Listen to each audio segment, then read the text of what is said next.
¿Cómo están? Sean muy bienvenidos a Senado Noticias en su edición central. Cuando son las 20 horas en punto, nos sintonizamos para saber informaciones legislativas de esta jornada. Ya estamos a martes 16 de enero. Conoceremos detalles de las comisiones, la sala de sesiones y mucho más. Revisamos ahora los titulares. Sala aprueba informe de comisión mixta sobre subsecretaría de la niñez. Iniciativa debe ser ratificada ahora por la Cámara de Diputados. Este miércoles, la Comisión de Educación podría definir futuro del sistema de gratuidad superior. Charlas sobre matemáticas, la conciencia y la migración se tomaron la segunda jornada del Congreso del Futuro 2018. Vamos a revisar todas las informaciones relativas a la sala de sesiones de este martes. Importantes proyectos de ley fueron debatidos por nuestros legisladores. Uno de ellos es este informe de una comisión mixta que se conformó para resolver las diferencias en torno a la creación de la Subsecretaría de la Niñez. Finalmente la sala aprobó este proyecto y ahora tiene que ser ratificado por la Cámara de Diputados. Esto y más lo revisamos en la siguiente entrevista de nuestro periodista Cristian Reyes.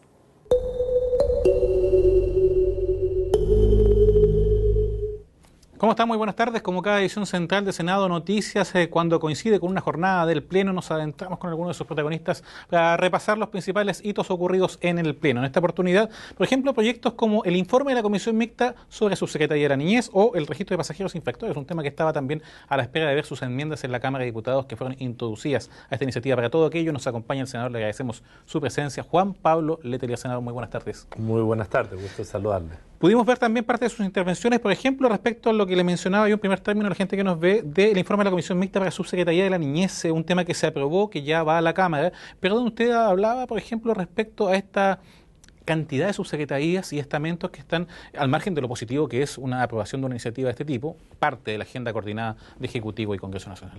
Es que hay dos debates. Se está generando por primera vez una institucionalidad robusta sobre los temas de la niñez, que contempla no solamente que respetemos lo que es la Declaración Universal sobre los Derechos de la Infancia y la Adolescencia, y para ello tener un instrumento público, de políticas públicas, donde se concentren el quehacer público.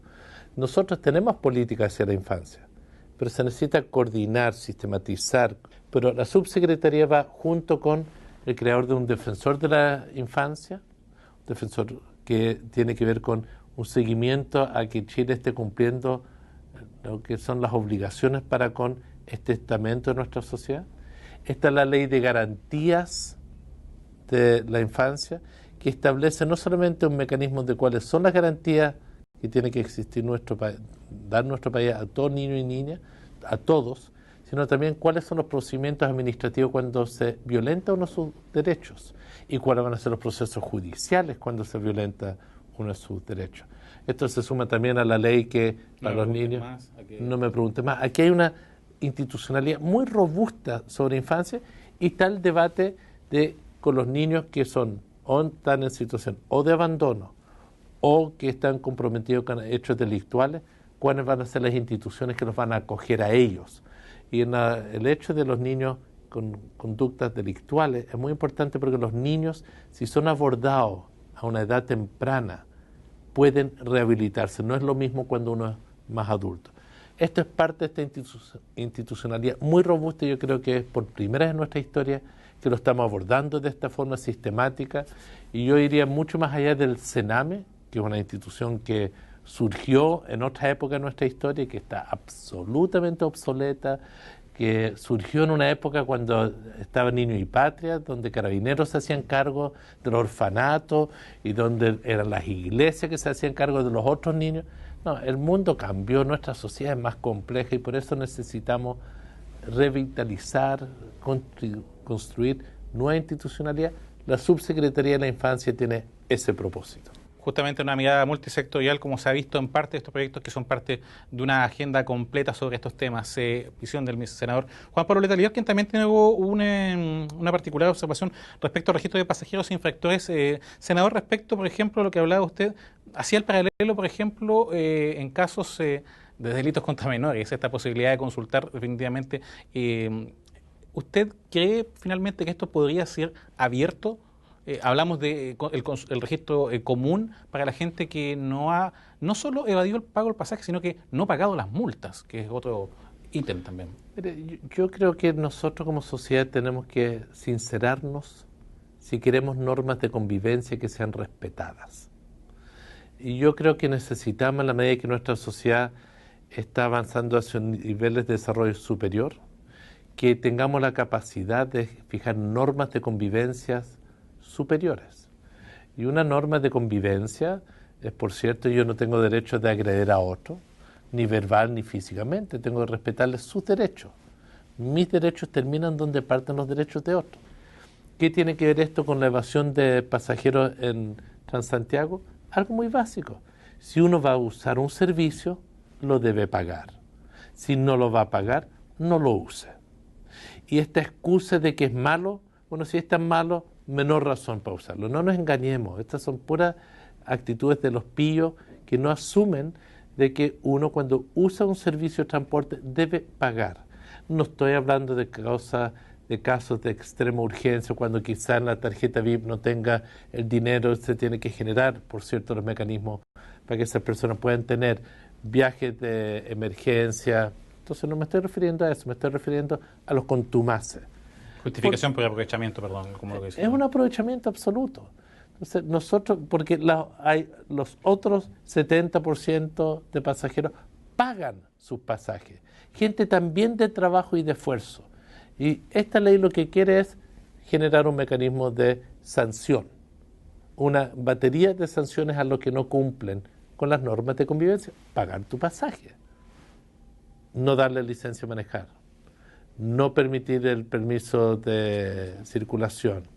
Quitarle cualquier beneficio vinculado al transporte de la tarjeta nacional estudiantil. Y uno de los debates era que además de esto existiera un registro. ¿Debe ser un registro público o debe ser reservado? Eso ha sido el debate. Lo importante, a mi juicio, es que se va tomando conciencia de generar un mecanismo. Va a ser un registro que por ahora ha quedado de reservado. Yo era partidario de que fuera público en el siguiente sentido, de que uno pudiera consultar y saber si tal persona no paga sus pasajes y no paga sus multas, que sea de conocimiento si se consulta sobre esa persona. Es decir, que se pueda consultar. Hoy va a quedar así. Ahora que podría borrarse también al cabo de un tiempo. Bueno, si la persona paga su pasaje y sus multas, por cierto, como pasa en la mayor parte de los países europeos, nadie lo controla a uno se sube al bus, paga, sube al tren, paga y no necesita que lo estén fiscalizando. Y ahí no existe el problema de la evasión. ¿Por qué? Porque hay un nivel de conciencia, de desarrollo que permite que se entienda que las normas de convivencia son fundamentales para ser una sociedad donde todos valemos lo mismo en lo que es nuestra participación societal. Sin duda se trata de un tema cultural, senador. Le agradecemos al senador Juan Pablo Letelier el tiempo que se ha dado para con nosotros en esta edición central de Senado Noticias. Senador, muy buenas tardes. Gracias a ti. Volvemos contigo, Betsabe. Muchas gracias, Cristian Reyes, por la presente entrevista con el senador Letelier. Usted la puede repetir en senado.cl con toda la información de la sala y también en nuestro canal de YouTube, toda la información y todas las entrevistas que realizamos en Senado Noticias. Vamos a otras materias. Tenemos novedades sobre el proyecto que busca la reutilización de las aguas grises. Estas aguas, usted lo sabe, que uno se lava las manos, la que ocupa para lavar la loza, la de la ducha, etcétera. Hay novedades. La comisión mixta que se conformó para resolver la diferencias ya aprobó esta iniciativa. Queremos saber todos los detalles. Tomamos contacto ya con el periodista Rodrigo Cruz, que nos va a contar toda la información. Rodrigo, ¿cómo estás? Muy buenas noches. ¿Qué tal? ¿Cómo estás, Betsabe? Como decías tú, esta comisión mixta finalmente despachó este proyecto de ley que busca fomentar el uso o la reutilización de las aguas grises. Es un proyecto de ley que finalmente lo que busca para la reutilización de estas aguas grises es poder ahorrar agua potable. Se calcula incluso que con sistemas de depuración y limpieza de estas aguas grises se puede ahorrar hasta 50 litros por persona cada uno de estos días. Así que es una ayuda obviamente a la sequía sequía que año a año nos combate en nuestro país. ¿Qué es específicamente las aguas grises? Son las aguas servidas no cloacales, es decir, que no están contaminadas por fecas, ni detergentes, ni sustancias no biodegradables, como señalabas tú, Betsabe, el lavado de las manos, por ejemplo, el agua que uno utiliza en la ducha o en el lavaplato, y que se puede utilizar para distintas funciones, como por ejemplo llenar el inodoro, para el riego, para la limpieza también de exteriores y otro tipo de funciones, y así permitir entonces el ahorro del agua potable. Esto se realiza a través de sistemas de depuración y limpieza de aguas que se instalan en, por ejemplo, los futuros proyectos habitacionales o en distintos proyectos municipales, por ejemplo, que se pueden instalar, y que esa tecnología ya existe en el mundo. Ahora, esta comisión mixta debía resolver las discrepancias producidas sobre este proyecto de ley entre la Cámara de Diputados y el Senado, y la principal de ella era el artículo 14, que fue incluida durante la tramitación en la Cámara de Diputados, que señalaba el artículo 14, obligaba a los proyectos habitacionales cuya superficie edificada superara los 5.000 metros cuadrados a incorporar estos sistemas de reutilización de aguas grises. El Ejecutivo quería que esto fuese de manera voluntaria y progresiva para no encarecer los proyectos, sobre todo los proyectos habitacionales de viviendas sociales. Bueno, ¿cómo quedó finalmente este proyecto de ley? Es obligatorio entonces para este tipo de proyectos, es decir, para los que la superficie edificada supere los 5.000 metros cuadrados, pero a excepción de las viviendas sociales. Esto para que el MIMBU pueda, obviamente, formar una serie de programas o subsidios como para poder financiar este tipo de sistemas en los futuros proyectos habitacionales. Pero los otros proyectos privados sí va a ser obligatorio. Eso sí, se va a dar un tiempo también, unos 3 años desde que se empiece a aplicar la norma. 3 años después de eso, recién va a ser obligatorio entonces para los proyectos habitacionales privados. Respecto a estos puntos, escuchemos las palabras de los integrantes de esta comisión. La propuesta finalmente quedó en una vacancia de 3 años, una vez publicada la ley, para entrar a instalar la obligación de estos sistemas en los distintos proyectos de construcción de vivienda. Establece una obligatoriedad incluso para proyectos que tengan sobre 5.000 metros cuadrados construidos, y que este proyecto comenzará a regir al 3er año desde la publicación de la referida ley.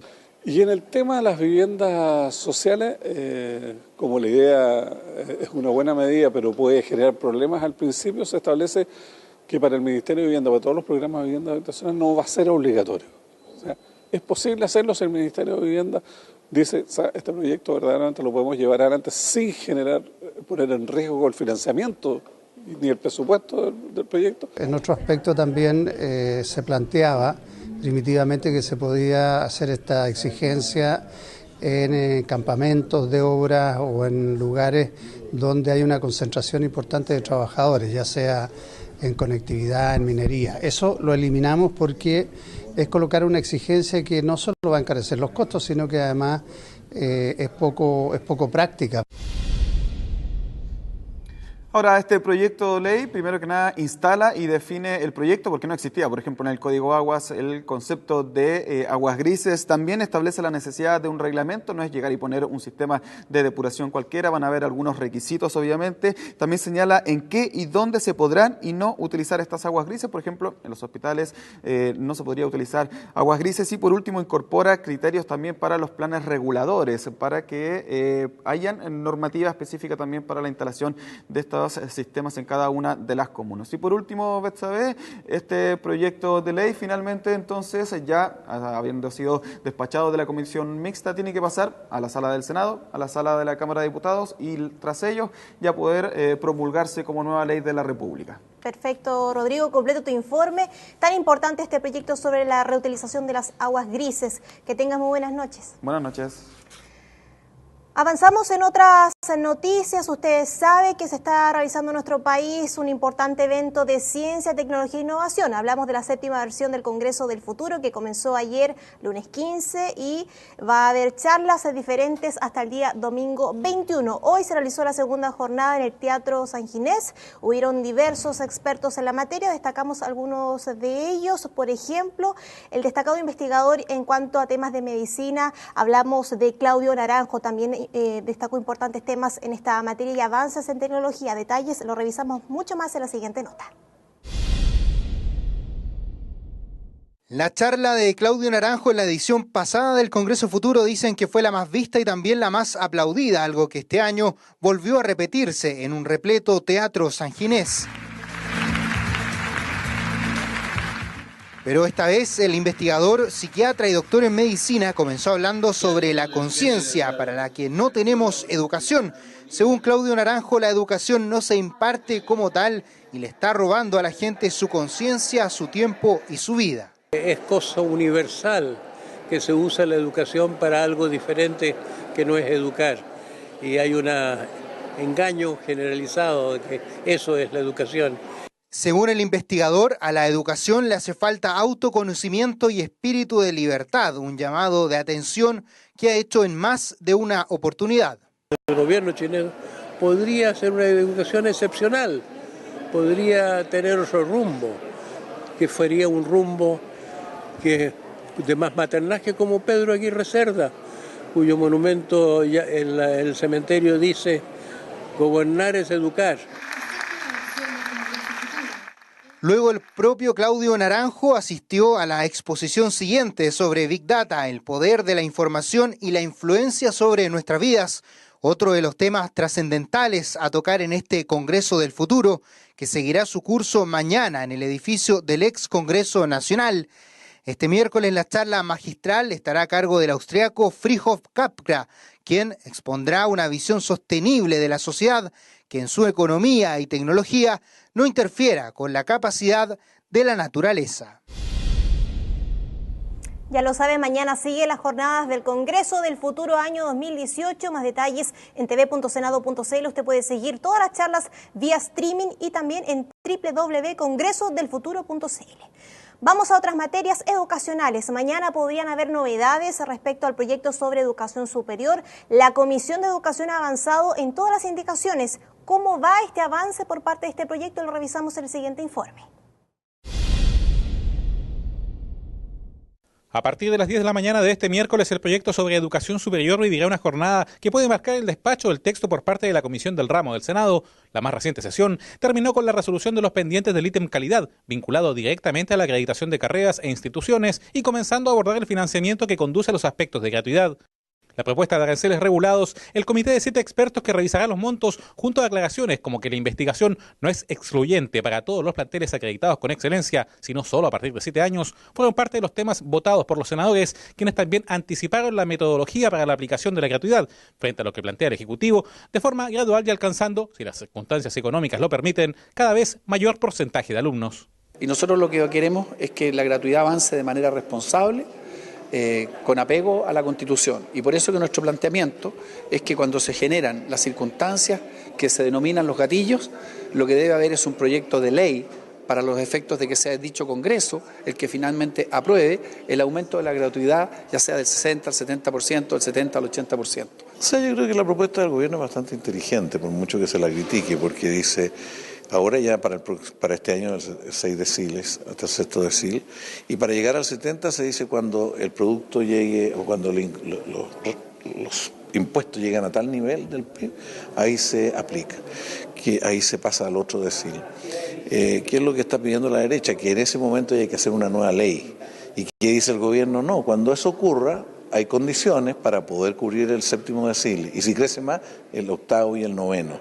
Entonces es inteligente lo del gobierno, porque dice, no en cualquier circunstancia llegamos a la universal, sino que a medida que la economía y los recursos del Estado vayan creciendo. Sin embargo, la forma en que se aplicará el beneficio y cómo se resguardará el mantenimiento de la calidad en las instituciones, con la premisa de la acreditación de las carreras, sigue a la suerte de la respectiva institución, es algo que aún genera dudas en el debate.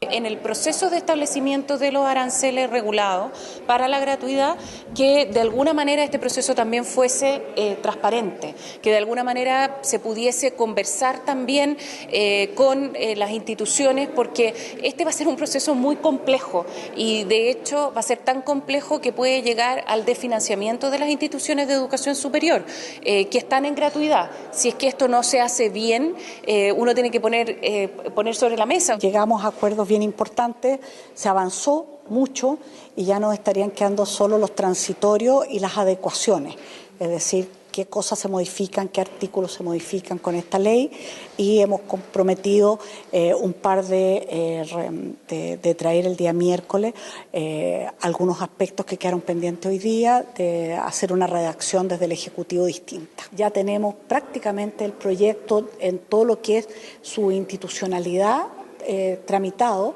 y lo que nos falta efectivamente es cómo se avanza hacia la gratuidad universal, un aspecto muy importante que está en los artículos transitorios. Es que las universidades pagan por acreditarse, y eso claramente es una anomalía, y eso atenta contra el proceso de calidad global, y eso es lo que ha sido observado, entre otros, por los países de la OCDE.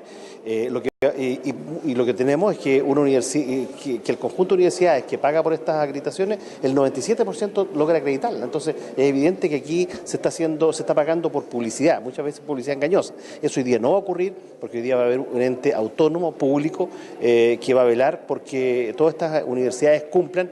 Otro hito paralelo en la comisión fue que el Ejecutivo se abrió la petición de universidades del G9, estableciendo los aportes basales para estos planteles, pudiendo fijarlos por ley, tal como hace unos días se aprobó para las UES estatales. Para mí lo más importante del día de hoy fue que el gobierno finalmente haya accedido a la petición que se le formuló transversalmente, en orden a que, así como se le dio rango legal al convenio marco para las universidades estatales, se haya hecho exactamente lo mismo con el convenio de basal por desempeño para las universidades del G9. Nos parece bien que un aspecto que año a año, mediante glosa presupuestaria, se está incorporando, como es el aporte de desempeño que se hace a la universidad de G9, se incorpore. Y lo que han pedido es que esto no quede en una ley transitoria como es la ley de presupuesto año a año, en la cual se definen muchas cosas, quiero decir, todas las becas están en esa ley, pero ellos han pedido que ojalá quede en una ley permanente, al igual que los recursos que tienen las universidades del Estado.